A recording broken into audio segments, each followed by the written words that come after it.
So, hello everyone, my name is Ethan Lewis, and today I'm going to be talking to you more about the private disaster rescue business.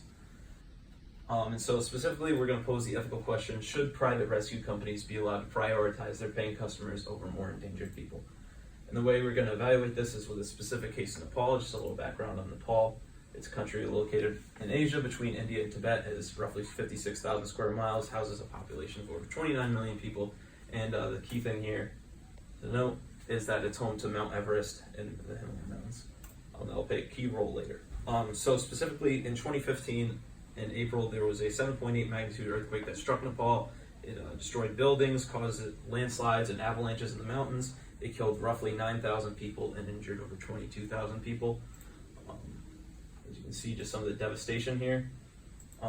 And so the article that we looked at from Wired Magazine talked about some different perspectives from people that work at Global Rescue, from employees, customers, and even the CEO. They all kind of weighed in on that day during the earthquake. And so I'm going to talk a little more about this company, Global Rescue. So what they do, they're a private-owned rescue company that provides helicopter lift from people traveling outside their own country. And so what they'll do is you call for help during any natural disaster. They'll come in a helicopter, pick you up, and they can provide service on the helicopter, but their main priority is to transport you to a hospital and ensure your safety. So buying this, it can range from hundreds to thousands of dollars, as you can see here, depending on the length of the coverage and how much you get in the package. But their main priority is to help people that are traveling to dangerous places that may be susceptible to natural disasters.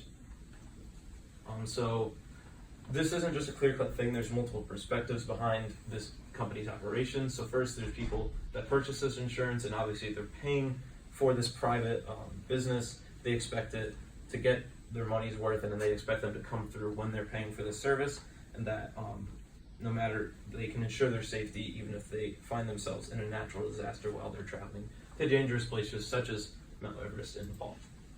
Then there's those people without insurance. This can include people that are trying to travel there but can't really afford to add the insurance on top of that trip, or the Nepalese people. So they feel that it's kind of putting a monetary value on safety, and that it's diminishing people that might be in more severe conditions. They might be neglected for these people that have paid for this service, because say Global Rescue was the first one to get on site, and someone had a broken leg, and then the person that paid for Global Rescue had a few scratches, they might be neglected even though they were in more danger. Next is the Nepalese government, specifically for this case.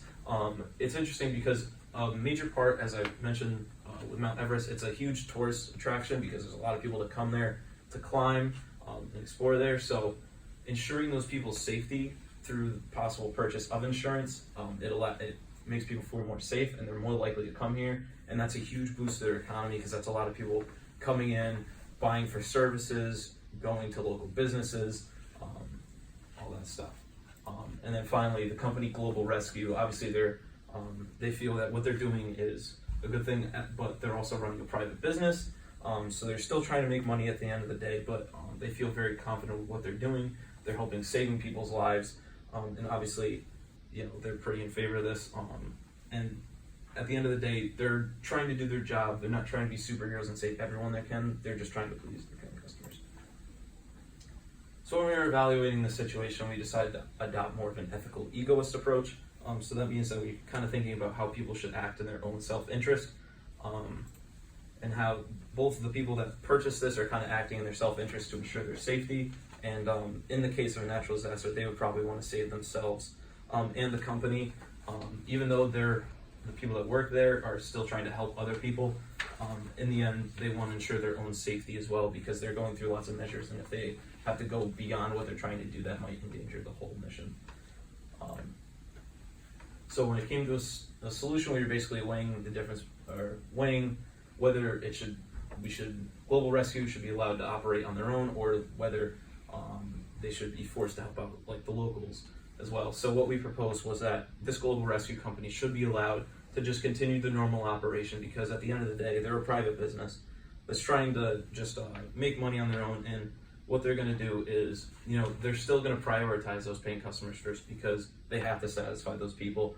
But then if they have extra space, say they just come to rescue one person, but they can fit 4 people on the helicopter, that's what they've already been doing. If they ever had the chance to save other people, they've always went ahead and done that. And then as far as dealing with Nepalese people that might feel neglected, they live there, so that responsibility we feel should fall more on their government. And in a place like Nepal that unfortunately might not have a lot of funds for that, that might be where more other governments might come in to step in for more national policies, like say the U.S. government sends some aid to help. But that responsibility to aid another country really doesn't need to fall on this private industry. So that's how we felt in that global rescue should really be able to continue their normal practices. So we're excited. And just fun slide. This is what they do, rescue people. So anyone have any questions? So do they operate in all places of the world, or? They're based in the U.S., but they have multiple bases kind of located around the world. So it's not in every country, but they kind of try to base themselves in areas that are more susceptible to natural disasters because that's where the most business will be. But that's the whole thing. They don't operate for people that are in their home country. It's only when you're traveling to a different country. So that's why we kind of thought of that different thing for the people that live in Nepal. And then yes. All right. Thank you all for listening.